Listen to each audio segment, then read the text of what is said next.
Every month or so, it feels like Redmill has been releasing critical waves. They don't really hold back when it comes to figures that are important to the development of the animated Phase 1 minifigure portfolio. For those of you who aren't really aware of what Redmill is known for, they produce animated Phase 1 clones based on the design languages from the late 2000s and early 2010s. This style is called Animated Phase 1, otherwise abbreviated as AP1. These products feel like a novel idea, as there really isn't anybody out there doing animated Phase 1 clones aside from hobbyist decalers and some one-off UV prints. However, Redmill figures are particularly important because they are pad printed on all official LEGO parts, aside from their replica Phase 1 helmets, which are produced in-house. So that brings me to Redmill Custom's Wave 5 and 6, featuring figures from the 91st Reconnaissance, Wolfpack, and 212th.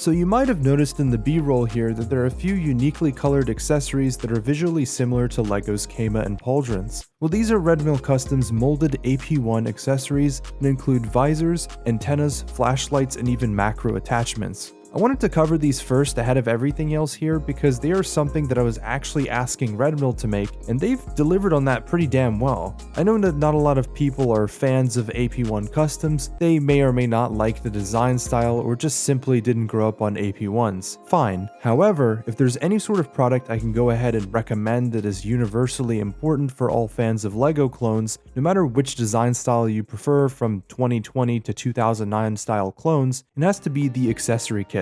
Now, I know that hard plastic Kama and Pauldrons won't necessarily apply for modern LEGO clones because the cloth Pauldron supersedes these aesthetically, but these helmet attachments are just so insanely useful. They have a very similar texture to the official piece and are a way cheaper option than purchasing the official ones. There's a great range of versatility to what you can do with them, and I had no trouble incorporating them onto various Phase 1 and Phase 2 clones across the board. Redmill offers these accessories as a complete pack in black, gray, white, dark red, orange, and blue. Out of all these accessories, my favorite one has to be the antenna pieces, and especially the orange one as it fits quite well as an add-on accessory to the 212 Trooper. I mean, if anything, you should consider purchasing a pack or two of these as they are only sub $3 each. If I had to pick any, the dark red and orange packs would be my personal favorite, but the staple color has to be black.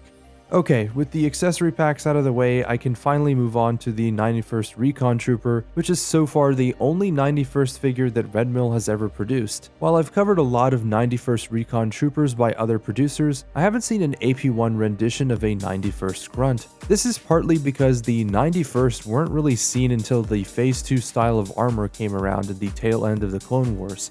Commander Neo, as well as Grunts, never appeared in this style, but it's nice to see Redmill imagine what a 91st Recon Trooper could look like. I hope this doesn't make them shy away from producing a Neo. All they'd really have to do is maybe create a shoulder strap version of the 91st template and maybe take some creative reign for what they think Neo would look like if he was in Phase 1 clone armor. So here comes one of the flagship figures in the entire wave, Commander Wolf. So Redmill has produced two versions of him, and both are technically identical from the torso down. It's just a matter of the helmet color inversion. One is produced with a white helmet while the other is dark bluish gray, thus the inversion of colors. This one is particularly interesting because the standard appearance in the Clone Wars is the dark bluish gray helmet with the white print markings. However, if you wanted to align closer to LEGO's design cues, you could purchase the inverse version instead. I'm personally not that torn about picking one to be the better design, but if I had to actually pick one, I actually like the white helmet more. It feels like something that LEGO would do in the late 2000s on the official Commander Wolf. The name trio, Booster, Comet, and Sinker are an awesome addition to see in Redmill's Wolfpack wave.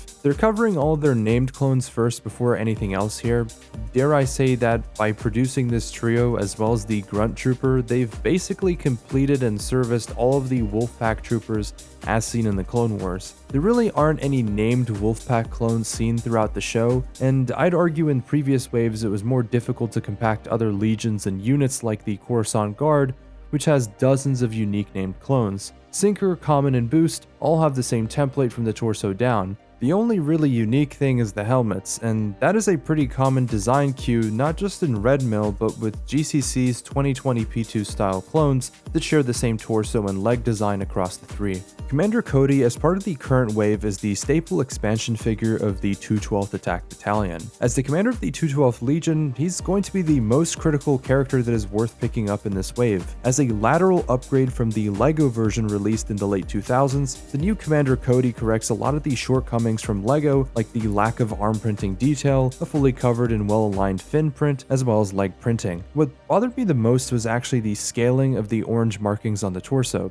This has been fixed on the Redmill version, with all the torso markings being uniform in length. The LEGO one has a longer line going down from the center that I don't really like. It looks sort of incongruent compared to other design choices they made at the time for other named clones. So alongside Cody, we also have Boyle, although we don't have a waxer yet for some reason. I'm assuming this means that Redmill will pick up making a waxer after they've fully completed their sales cycle for the current two waves. I mean, GCC did the same thing, but the other way around. We have a waxer, but no Boyle. Regardless, I am thoroughly impressed with the print markings on Boyle, as there is this continuous strip of orange on both sides of the helmet that is pretty challenging to do cleanly. There are other Redmill figures that have difficult print markings like Wolf from just this wave with the wraparound side profile, and Bly from a previous wave with the splitting helmet print. There's also a 212 generic grunt that sort of fills that gap that LEGO left, where they didn't really make many generic grunts in clone units. The only unit LEGO has made as a grunt, aside from troopers, was the Wolfpack Rocket Trooper. It's nice to see a generic clone to fill in the spot and can be used as an army builder. You can also fill in grunts with accessory packs. I personally prefer to use this antenna piece, as it isn't something that LEGO has actually made before, but it looks really good. All things considered, it's pretty much an original element developed by Redmill. Well, that's all I really have for this video. If you want to purchase any of these customs seen throughout this video, you can visit Tom the Builder or Bricks and Figs DE storefronts and use my code BrickFleet for a small discount on your order. As always, I'd like to thank Redmill for sending these out for me to review, and I'll see you guys in the next one.